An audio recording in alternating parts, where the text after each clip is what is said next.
न्यायपालिका न्यायपालिका कॉलेजियम व्यवस्था कॉलेजियम व्यवस्था कॉलेजियम व्यवस्था केंद्र सरकार मुर्दाबाद मुर्दाबाद मुर्दाबाद केंद्र सरकार होश में आओ होश में आओ होश में आओ केंद्र सरकार होश में आओ होश में आओ होश में आओ केंद्र सरकार होश में आओ होश में आओ होश में आओ केंद्र सरकार। नमस्कार दोस्तों, स्वागत है आपका एफएससी न्यूज़ में। और दोस्तों आज हम आए हैं कोटद्वार तहसील प्रांगण में, जहां पर कि शैल शिल्पी विकास संगठन का यहां पर एक मार्च था, जो कि सुप्रीम कोर्ट ने जो अभी हाल फिलहाल में ऑर्डर पास किए हैं जो क्रीमी लेयर का है SC/ST एक्ट में, उसी के विरोध में यहां पर इनका इस संगठन का यहां पर पैदल मार्च था और अपना विरोध प्रदर्शन था, जो कि इन्होंने SDM तहसील कोटद्वार SDM साहब को यहां पर ज्ञापन सौंपकर अपना विरोध प्रकट किया है। आइए जानते हैं क्या कुछ रहा आज। क्रीमी लेयर का मुद्दा है, आपकी मांगे क्या हैं और आप चाहते क्या हैं? देखिए, हम सुप्रीम कोर्ट के उस फैसले के खिलाफ हैं जो 1 अगस्त को सुप्रीम कोर्ट की जजों की पीठ ने दिया है, जिसमें उसने आरक्षण को वर्गीकृत करने का अधिकार राज्य सरकारों को दिया है। हम इसका बिल्कुल पूर्ण रूप से पूरे देश भर में विरोध हो रहा है। उत्तराखंड में भी हम इसका विरोध कर रहे हैं। हमें किसी भी सूरत में ऐसा कोई फैसला सुप्रीम कोर्ट का स्वीकार नहीं है जो भारतीय संविधान के प्रावधानों के खिलाफ है।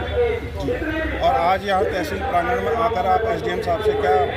हमने SDM साहब के माध्यम से देश के राष्ट्रपति, प्रधानमंत्री, प्रदेश के राज्यपाल, मुख्यमंत्री महोदय को ज्ञापन भेजा है और हमने इसमें मांग की गई है कि सुप्रीम कोर्ट के डिसीजन को तुरंत तत्काल प्रभाव से संसद के माध्यम से रद्द किया जाए और आरक्षण की जो व्यवस्था पूर्व में चली आ रही है उसको यथावत बनाया जाए। क्योंकि ये जो डिसीजन है, आपने देखो उसमें जितने भी जजों ने अपना फैसला दिया, 7 जजों में से 6 जजों ने इस आरक्षण वर्गीकरण के समर्थन में फैसला दिया है। लेकिन बेला त्रिवेदी जो एक न्यायमूर्ति है उसी पीठ की, उन्होंने स्पष्ट अपने आदेश में कहा है कि ये जो फैसला है सुप्रीम कोर्ट का, ये संविधान के प्रावधानों के बिल्कुल खिलाफ फैसला है। तो संविधान के खिलाफ आने वाले किसी भी फैसले को हम कभी बर्दाश्त नहीं कर सकते। अगर मांगे पूरी ना होती आपकी, हमारी मांगे पूरी होगी, क्योंकि इसी तरह का फैसला 2017-18 में भी सुप्रीम कोर्ट ने किया था, जब SC/ST एक्ट में उन्होंने कुछ चेंज करने का फैसला हुआ था। उस समय भी पूरे देश में 2 अप्रैल को भारत बंद हुआ था और उसके बाद केंद्र सरकार को झुकना पड़ा था और संसद में विधेयक लाके उस फैसले को रद्द करना पड़ा। अभी भी यही होना है।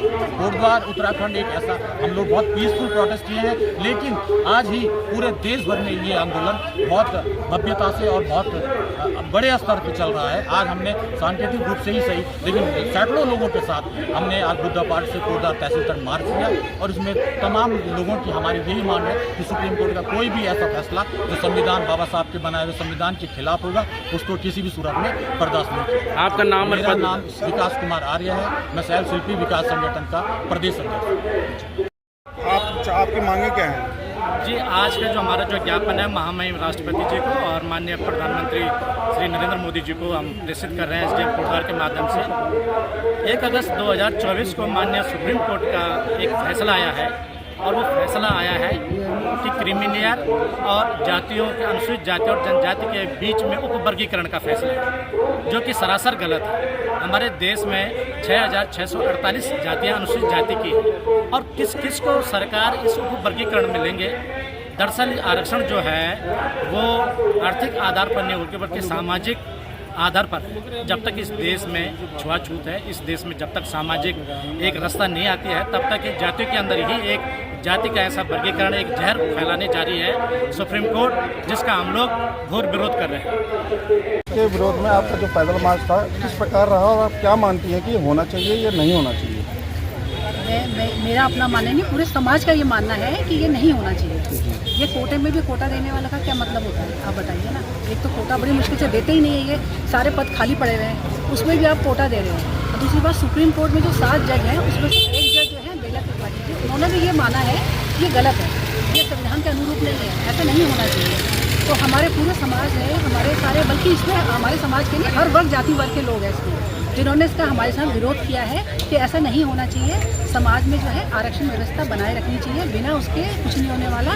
जो आरक्षण हमें देगा वही देश में राज करेगा। मूल मुद्दा हमारा जो आरक्षित वर्ग की जो परिभाषा है, वो आरक्षित जाति का मतलब ही वह है कि उन जातियां जिनके साथ जो सदियों से छुआछूत की भावना बढ़ती गई है और अछूत की श्रेणी में है।